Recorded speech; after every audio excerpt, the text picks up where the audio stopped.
Isang araw habang nasa park kami, sa swing kung saan una kaming nagkita, ay naglakas loob akong tanungin siya about his past.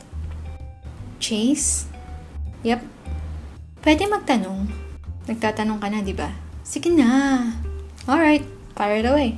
Bakit ka malungkot? Do I look like I'm sad right now? I mean, bakit ka malungkot nung unang beses kitang nakita? Tumungo siya. Bumuntong hininga at saka sumagot. Why do you ask? Huh?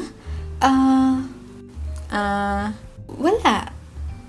Gusto ko lang malaman. Bakit ba? Masaya naman ako ngayon. Exactly. Masaya ka ngayon, pero hindi ko alam kung bakit. Malungkot ka noon, at hindi ko rin alam kung bakit. Ano ba kasing nangyari? Di siya agad nagsalita. Parang biglang ang lalim ng iniisip niya. Parang nakalimutan niya na may kasama siya. Chase? Gabi na, ihatid na kita. Malinaw na ayaw niyang pag-usapan. Inihatid na niya ako sa apartment ko pero hindi na talaga ako nakatiis at muli ko siyang tinanong nang makarating kami sa may gate ng apartment ko. Chase, I'm sorry pero gusto ko talagang malaman eh. Gusto kong malaman dahil ayoko nang makita ka pang malungkot ulit. Gusto ko malaman ang dahilan para makasigurado ko na hindi mo na siya mararanasan pang muli. Gusto kong malaman dahil... Hindi ko alam kung bakit pero hinalikan niya ako. Sa isang iglap ay parang tumigil ang paligid at wala akong ibang naririnig kundi ang tibok ng mga puso namin. Nagmamadali. Nag-uunahan. Bakit mo ako hinalikan? Ang dami mo kasing tanong. Masaya ako ngayon and that's all that matters. Pasok ka na. At umalis na siya habang ako'y naiwan na tulala sa harapan ng gate ng apartment ko. I have Malo's number on speed dial kaya yun ang una kong ginawa na matauhan ako. Ang tawagan siya. Hello? Can you come over tonight? At bakit? Sige na, please. Anong emergency? He kissed me. He did not! Hang on there, I'm on my way. Makalipas pa ang 2 oras ay dumating na si Malos na may dalang pizza at red wine. Oh, para saan yan? Mag-overnight tayo. Overnight talaga? Oo, wag ka na maraming satsat dyan. Tulungan mo na lang ako mag-ayos nitong mga dala ko. Ganun lang? Hinalikan ka lang basta at nawala na siya?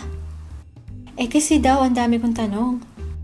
Teka nga, Misha Eleanor. Kung masabi mo naman yung full name ko, dahil mo pang principal natin nung high school. Nagkatawanan muna kami ng konti, sa kanya itinuloy ang kanyang tanong. Kaya na ba ng Chase na yan? Hindi. Ko alam. What? We're dating. Sort of. Sort of? Eh kasi nagyaya siyang kumain sa labas pag gutom siya. Tinitext niya ako to meet up with him somewhere para kumain ng ice cream o kaya cotton candy. Pumunta na rin kami sa club together with his friends, yung mga kasama niya sa coffee shop. Naalala mo pa ba? And yet, hindi mo alam kung kayo o hindi. Oh eh. He never asked me naman how I feel for him. I also don't know what he feels for me. Tas nagpahalik ka kanina?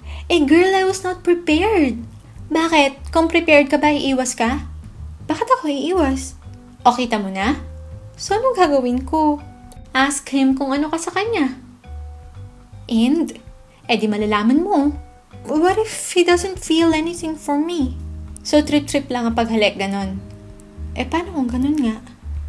Pues, lumayo ka na sa Chase na yan while you still can. And besides, ang daming guys na nagkandara pa sa'yo dyan. Why are you settling with this pahabol guy? Baka nakalimutan mo, single pa rin si Mike hanggang ngayon and still waiting for you, my dear. You know naman what I feel for him, diba? Ewan ko sa'yo. Pinapahirapan mo lang ang sarili mo dyan sa pinapasok mong yan.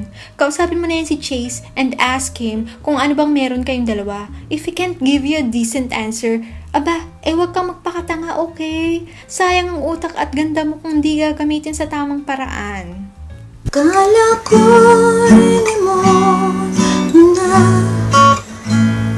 ang masakit mo nga na alam.